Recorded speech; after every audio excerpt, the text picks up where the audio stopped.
welcome to Strategy Saturday. I'm Charles Crillo, and today we're breaking down 5 ways to increase NOI in the first 90 days post-acquisition.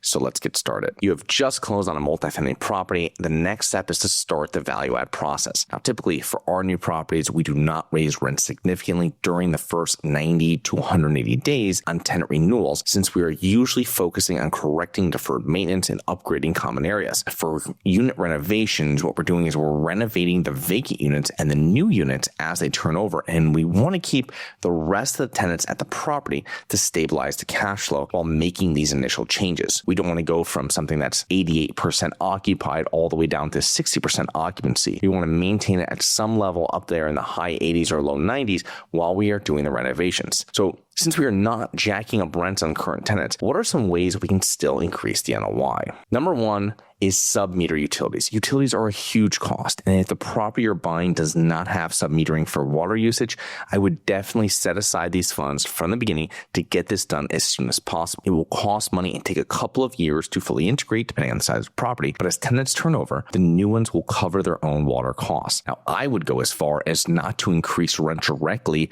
on current tenants, but have them who are renewing take over their water costs and keep the rent the same. I would not raise rent and have them take over water costs at the same time, though. Really, it's one or the other. And the easiest way to do this is when units turn. Now, you can also utilize RUBS. Ratio utility billing system is just another rent increase that will never fully cover the cost of water usage. And one more thing you need to monitor, and it's easier to have the sub-metered and have a third party handle all the billing. They usually charge the tenants like a few bucks a month for doing the billing, and they'll take care of everything. It's one thing you never have to really touch ever again. Number 2 is review your vendor contracts.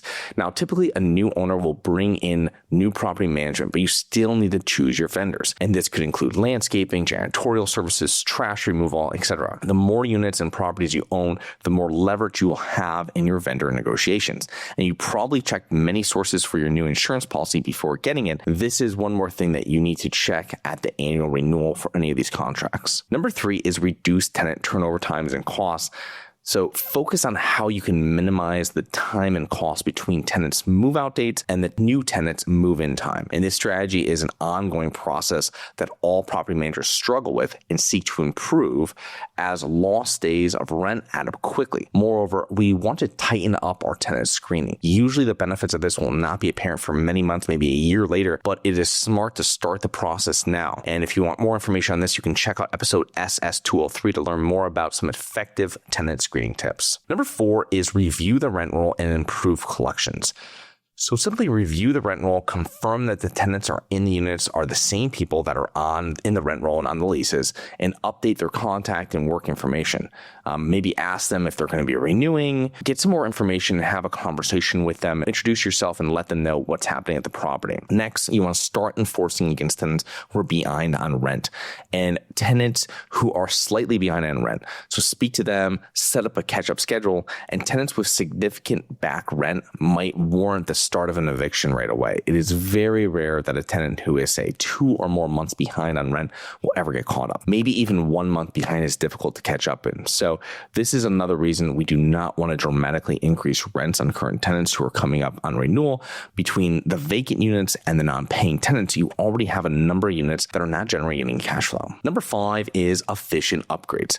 So start looking at what you can change to increase efficiency. How can you streamline the application process or leasing inquiries? How can you automate rent collection and implement an online portal that makes resident servicing easier?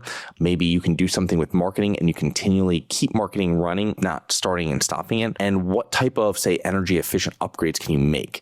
Upgrade all common lighting to LED, add photo sensors to automatically turn lights on and off. And these upgrades like water submetering cost money up front, but they'll pay dividends for decades to come, and we don't have to raise the rent on anyone. By utilizing some of these NOI increasing strategies, landlords and property managers can start boosting their bottom line in the first 90 days without having to dramatically raise rents on their current tenants. So I hope you enjoyed. Please remember to rate, review, subscribe, submit comments and potential show topics at globalinvestorspodcast.com. If you're interested in actively investing in real estate, please check out our courses and mentoring programs at syndicationsuperstars.com. That is syndicationsuperstars.com. Look forward to 2 more episodes next week. See you then. Have you always wanted to invest in real estate but didn't have the time, didn't know where to find the deals? Couldn't get the funding and didn't want tenants calling you? Since 2006, I've been buying income-producing properties in great locations that provide us with consistent passive income while we wait for appreciation in the future and take advantage of tax laws while we're waiting. And unlike your financial advisor, we invest alongside our investors in every property we purchase.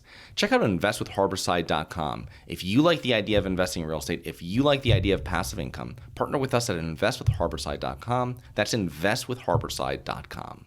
Nothing in this episode should be considered specific, personal, or professional advice. Any investment opportunities mentioned on this podcast are limited to accredited investors. Any investments will only be made with proper disclosure, subscription documentation, and are subject to all applicable laws. Please consult an appropriate tax, legal, real estate, financial, or business professional for individualized advice. Opinions of guests are their own. Information is not guaranteed. All investment strategies have the potential for profit or loss. The host is operating on behalf of Syndication Superstars, LLC exclusively.